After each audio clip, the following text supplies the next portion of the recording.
नमस्कार, आप देख रहे हैं DUC न्यूज राजस्थान। सेवा और धर्म से जुड़ी श्री गंगानगर से बड़ी खबर। मां पब्लिकेशंस ट्रस्ट और सौरभ एडवर्टाइजिंग द्वारा किए जा रहे हैं देश और समाज सेवा में अद्भुत और सराहनीय कार्य। मां पब्लिकेशंस ट्रस्ट सेवा का जीता जागता उदाहरण, हर वक्त हर समय। श्रीमती शांति देवी जैन समूचा जीवन परोपकार को समर्पित। अपने लिए तो हर कोई जीता है, कई बिरले लोग ऐसे होते हैं जो परोपकार की भावना को सर्वोपरि रखते हुए जीवन व्यतीत करते हैं और समाज पर अमिट छाप छोड़ जाते हैं। ऐसे ही लोगों में शुमार होता है श्रीमती शांति देवी जैन, धर्म पत्नी स्वर्गीय श्री चाननमल जी जैन का। उन्होंने पूरा जीवन परोपकार, समाजहित और कल्याणकारी कार्य करते हुए व्यतीत किया। शांति देवी जी को परोपकार और सेवा भाव की प्रेरणा अपने मायके में मिली थी। घर में धर्म कर्म का माहौल था। परिजन हमेशा दूसरों के काम आने और असहायों की मदद करने की बातें करते। इस माहौल का उन पर गहरा पड़ा। इस वजह से वह बाल्यावस्था में धर्म कर्म, पूजा पाठ और सेवा कार्यों में रुचि लेने लगी। श्री चाननमल जी जैन से विवाह के उपरांत वह ससुराल में आई तो वहां भी उन्हें मायके जैसा ही वातावरण मिला। सास ससुर, पति आदि सब लोग धार्मिक कार्यों में रुचि रखते थे। मायके और ससुराल में एक समान वातावरण ने शांति देवी जी को गृहस्थ जीवन में ही सन्यासियों की प्रवृत्ति दे दी। माँ धरती पर भगवान का रूप। माँ धरती पर भगवान का रूप होती है, इसे शांति देवी जी ने साकार किया। वह करुणा और ममता की प्रतिमा थी। उन्होंने तमाम जीवन आध्यात्मिक कार्यों में बिताया। उन्होंने गाय की सेवा तथा गौशालाओं की सहायता के लिए हमेशा हाथ बटाया। सत्संग उनकी दिनचर्या का हिस्सा रहे। उन्होंने राष्ट्रहित के प्रत्येक कार्य में योगदान दिया। श्रीमती शांति देवी जी शिक्षा की पैरोकार रही। खासकर कन्या शिक्षा को वह आवश्यक मानती रही। उन्होंने अनेक लड़कियों की पढ़ाई पूरी कराने के लिए आर्थिक मदद की। उनके जीवन में निशक्त जनों को भोजन करवाने का क्रम हमेशा बना रहा। वह जितना पाक कला की विशेषज्ञ थी, उतनी ही महारत कढ़ाई, बुनाई और सिलाई में रही। उन्होंने लड़कियों को यह सब सिखाया। उन्होंने हमेशा सामाजिक सरोकारों को तरजीह दी।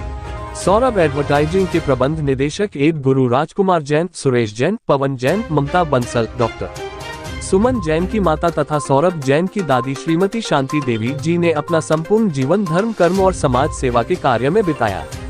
वह अपने अंतिम दिनों में अस्वस्थ होने के बावजूद धार्मिक कार्यों में लीन रहती रहीं।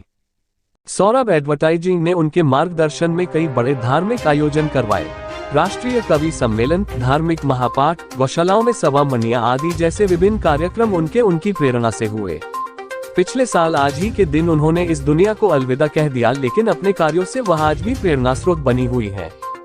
इस अवसर पर मां पब्लिकेशंस ट्रस्ट अध्यक्ष और एड गुरु व प्रसिद्ध स्टार प्रचारक राजकुमार जैन ने बताया कि अनेक सामाजिक और राष्ट्रीय कार्यों के लिए प्रोत्साहन देने के लिए श्रीमती शांति देवी जैन द्वारा वर्ष 2002 में मां पब्लिकेशंस की स्थापना की गई।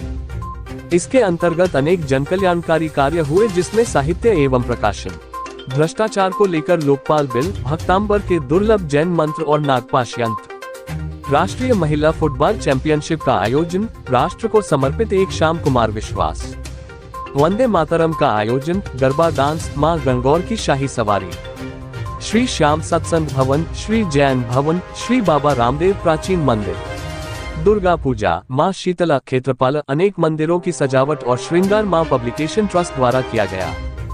करवा चौथ, लक्ष्मी पूजन के पोस्टर का निःशुल्क वितरण, सभी प्रकार के धार्मिक आयोजनों का निःशुल्क प्रचार, मां का आशीर्वाद का भव्य आयोजन, संवाद, शादी विवाह और अनेक शुभ मांगलिक कार्यों में ट्रस्ट द्वारा वस्त्र, व्रत कथाएं, जीने की राह, हरिओम पनवार, मुंशी प्रेम की गोदान, जग जीते मन जीते, कहाँ तुम चले गए, पत्रिका, ईयर बुक, शब्दकोश, सुंदरकांड, कल्याण का गोयन, नित्यनेम, कड़वे प्रवचन, लक्ष्य, आहा जिंदगी, समय प्रबंधन, महामृत्युंजय का शिव स्त्रोत, तप अभिनंदन, कवि शैलेंद्र की पुस्तकें, माता जी की याद में, हरे का सहारा श्याम हमारा, मंदिरों का जीर्णोद्धार, सूफी गायन, अनंत चतुर्दशी पर सोने का छत्र दान, लंपी बीमारी की रोकथाम पर कार्य, सेना के जवानों के लिए राखियां, हर घर तिरंगा, मोदी 20, नशा मुक्त गंगानगर के लिए पहल। उनके दिखाए गए मार्गों पर यह जनकल्याणकारी कार्य चलते रहेंगे। आप सभी से निवेदन, ताज़ा खबरों के लिए आप हमारे चैनल को ज्यादा से ज्यादा सब्सक्राइब, लाइक, शेयर, कमेंट जरूर करें। मिलते हैं जल्द एक नई अपडेट के साथ। धन्यवाद।